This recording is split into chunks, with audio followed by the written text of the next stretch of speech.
Hello and welcome to ATI 4640. This session will continue addressing issues in product design and development. The session will address some of the ethical and environmental issues. It will also discuss the documents associated with product development such as engineering drawings, bill of material, route sheet, work order, and change order. When developing a product, there are some issues that can be solved through different approaches. For example, the variation should be reduced without eliminating the cause of the variation, which means making the product or process an incentive to variation. And this is called robust design. Engineers must consider designing the product using subsystems or smaller parts called modules, which can be independently created, modified, replaced, or exchanged between different systems. And again, the modular design or the modular approach does not apply to every product, but if we can do it this way, then that will be a good approach or a good method to use in product development. Engineers can also use computer-aided design to draw the product and print a prototype to collect feedback and adjust as needed. The product drawings can be sent to computer-aided manufacturing software, which in turn can send the product or the design to CNC machining to create the final product or maybe a replica of that product. In some cases, we might need to see or tour a building or a ship during the design and before being built. At that point, we can see exactly what's going on or how the design would look like before even it's been built. And that's what we call a virtual reality and a virtualization of the environment, which explains the different components of that product. So the robust design will lead to lower cost and higher quality because of the reduced variation. The segmented components, if we can do a modular design, then the segmented components in the modular design can be standardized, which add flexibility to both production and marketing. Customers will be able to choose from many components and customize the product the way that they want, which will improve customer satisfaction and meeting their requirements. In addition, it will increase maintainability and improve the way that we can maintain things by just replacing the different modular designs when it fails. So even replacing those parts will be easier, or fixing them will be easier than just replacing the whole thing or trying to fix a small thing. CAD is using computers to design products and prepare engineering documentation. Using CAD will lead to shorter development cycles, improved accuracy, lower cost. The created design can be shared actually electronically worldwide. As a result of using CAD, we can create 3D object modeling or prototypes that represents the actual product or a replica of the actual product, and will assist in solving manufacturing problems during the design stage, because we can see the errors during the design and then adjust those errors as needed before even it's being released as a full product. Designs can be created on the cloud and shared with other departments and companies as needed. Now, to assist in that, especially that we are dealing with international companies, we have an international data exchange standard that was created, and most companies follow this standard to exchange those drawings. Once we have the 3D design and can be sent to a 3D printer, and then we can print the replica that we were talking about. Computer-aided manufacturing utilizes specialized computers and programs to control manufacturing equipment. One of the options is to create a prototype using additive manufacturing, which is building a product through adding material layer upon layer. And those are the 3D printers that we have on the ATC campus. Actually, we use them to print layer on top of layer until we have the full product, and the finish is very good. So when you look at the finish, this is a sample or a result of additive manufacturing, and you can see how the finish is almost the same as one that's been done using other methods of manufacturing. So using CAD or CAM will increase the quality of the product and shorten the design time, since it will be all computerized. It will reduce the production cost and make data available for future projects and the analysis. Actually, using CAD and CAM will create a new range of capabilities to compete in a global market. Virtual reality technology is a computer technology that's used to develop an interactive 3D model of a product from the basic CAD data.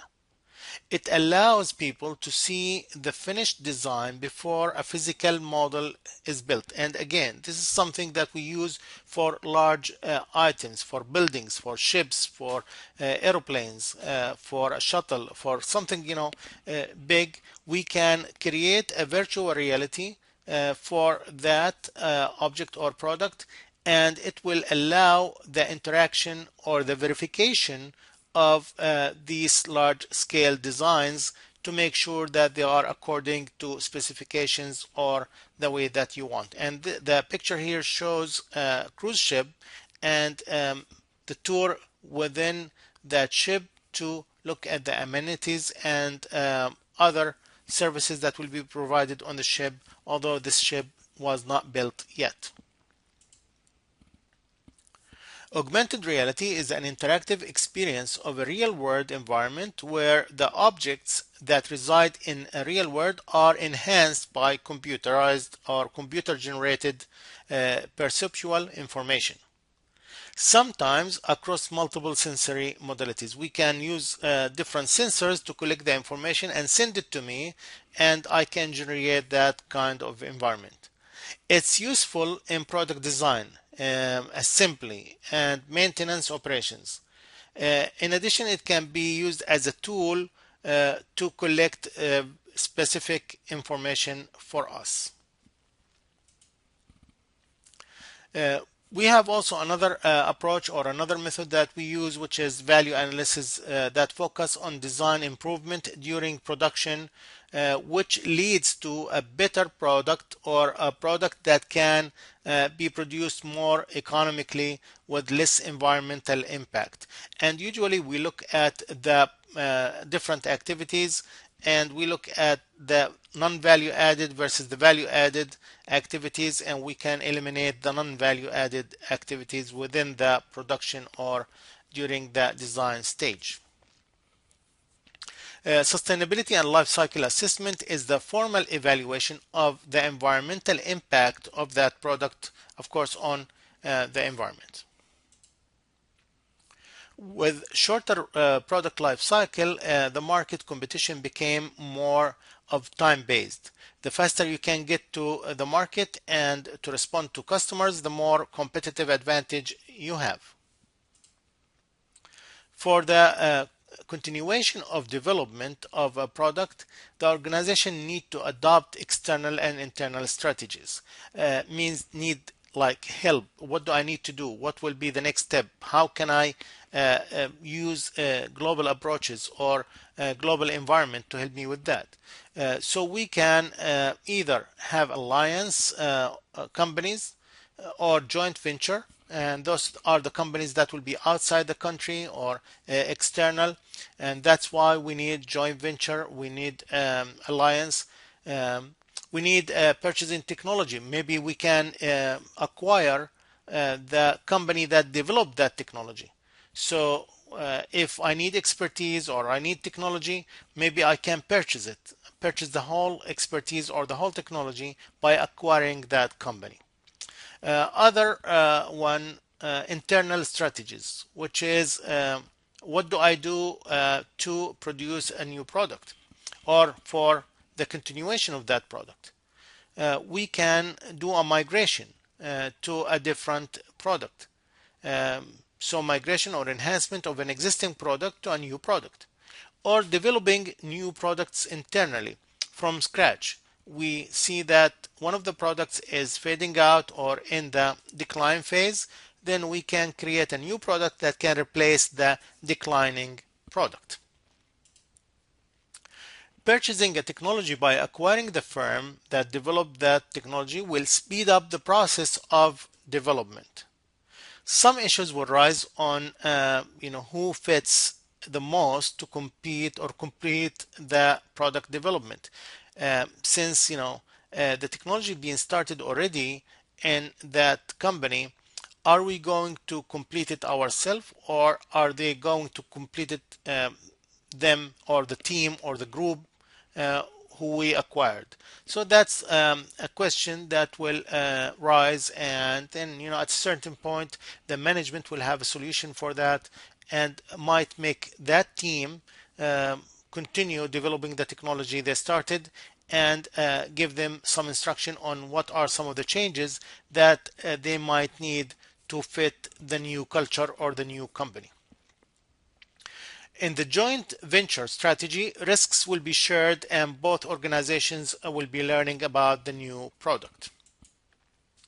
If the company selected to have alliances, then that will reduce the risks associated with a new product development. The organization will have a written and signed agreement, of course, to have an alliance to identify the conditions and limitations of their alliances or their collaboration. This type of strategy will be useful when the product to develop also have technologies within it. Once a product being selected to introduce to the market, that product should be defined or described in terms of its function. Specifications must be identified and developed during the design phase. A manufactured product will have an engineering drawing and bill of material, which lists the components of a product. The bill of material can be used also in service, but it will be different way of describing that bill of material or the components or the activities of that service, the processes within that service. This is an example of a definition of a product. The product is a Monterey Jack cheese, and the definition includes the flavor, the texture, the color, and the finish of that cheese. Engineering drawing or drawings show dimensions, tolerances, and materials. In addition, it shows the codes for group technology. Bill of material will list components, quantities, and where they're used, and show the product structure. This slide shows an example of engineering drawing. On the drawing, you can see the different measurements and the codes that will be associated with this product. These drawings will assist in identifying the different components that will be required to build a product, or the dimension of that product. If it's all one piece, then it will show the dimensions of that product as shown here. This slide shows an example of bill of material showing the description of the different components and the quantities required to build, for example here, panel weldment. This is another example that shows the bill of material for the Hard Rock Cafe Hickory Barbecue Bacon Cheeseburger. It also includes the description and the quantity of each component. One of the most important decisions to make is should we make the component in-house or should we buy it already off the shelf? although the item might be available in the market, we might see variation in the required quality, the cost, and the delivery time for these items. So those are some of the factors that we need to consider when buying from somebody outside the company or off the shelf. A reliable supplier, if we can find one, can deliver in time and fulfill demand requirements with the right cost, the right quality, and uh, actually it can give us the items required without variation, with consistency, without variation in the production. Selecting the proper components will be critical to the specs of the developer or the developed product. So we need to make sure that we are selecting the proper component when I'm buying from outside, because I need to make sure that it will integrate and fit with other parts in the assembly process if I'm doing assembly. Could be grouped into families with similar characteristics, which can either produced or ordered from the same supplier. The company could provide a coding system that describes processing and the physical characteristics of each group. This figure shows an example of the grouping method, and it can be used to easily identify and order the different components, as you can see. Group technology will improve design, reduce raw material, and purchases. It will simplify production planning and control. It will improve layout, routing, and machine loading. It will reduce tooling setup time. It will reduce the work in process time. And it will reduce production time. In addition to the design drawings and bill of material, there are other documents that might be required for production, such as assembly drawing, assembly chart, route sheet, work order, engineering change notices, and we will go over all of these separately. The assembly drawing shows the components and the steps required to assemble the product. It might either be numbered or described in the drawing to know which part goes where. The assembly chart identifies the point of production where components flow into sub-assemblies and ultimately into the final product. The route sheet shows the processes, activities on the production line and the duration of each activity. The sheet will also include the setup time for each machine on the production line. The work order document provides the instructions to produce a given quantity of a particular item with a specific start date and due date. In addition, we can include the delivery location for the produced item. The engineering change notice document will include the corrections or modifications to a product's definition or documentation. For example, changes in the drawings or changes in the bill of material. A configuration management system will be used to manage the engineering change notice. The system will assist in identifying the changing components and plan for the change. The system will also have a plan to control and maintain the identified change. The product lifecycle management system is an integrated software that brings together most, if not all, elements of product design and manufacturing. It will include the product design, the CAD, CAM, the DFMA, the product routing, the materials, the layout, the assembly, the maintenance, and the environmental issues. For service design, there are many aspects that are intangible. When designing a service, customer interaction has to be considered.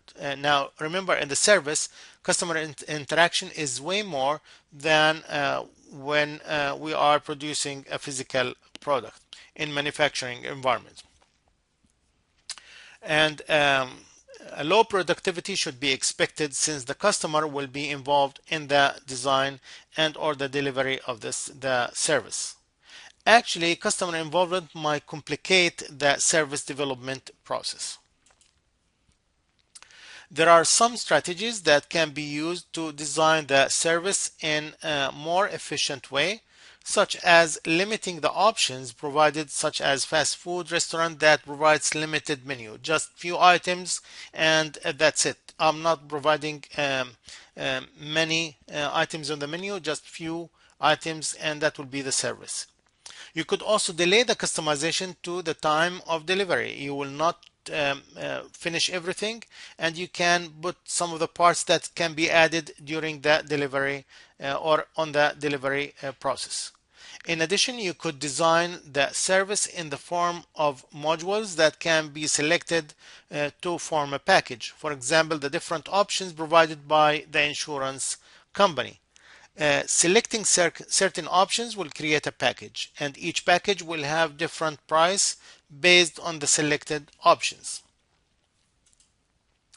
We can design the service with automation included in the process, such as ATM machines in banking or the self-checkout in a retail store. The interaction with the customer will be documented to ensure customer satisfaction, and feedback will be collected. Some of the documents that can be used in services providing employees with explicit job instructions or script that can be used when interacting with the customers to ensure consistency and accuracy of information. This is an example of some instructions provided to a drive-through bank teller. The instructions will provide the guidelines on how to interact with the customer and the proper way to address different scenarios. Once the design being created, all the documents have been developed, a transition will be made to the production phase. The product must move from design to production in a timely manner. Most products have a trial production period or short production period to ensure producibility. So we produce a short amount or a small amount of items or a small quantity, test the production, make sure it's producible, and then continue with the long runs of production. Responsibility must also transition as the product moves through its life cycle.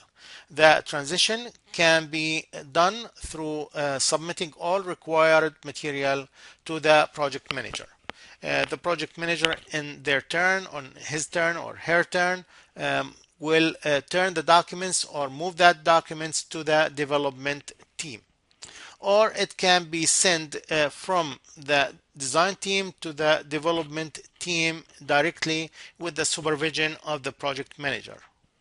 Or we can integrate all three, the design, development, and manufacturing, in one group, one big group all together.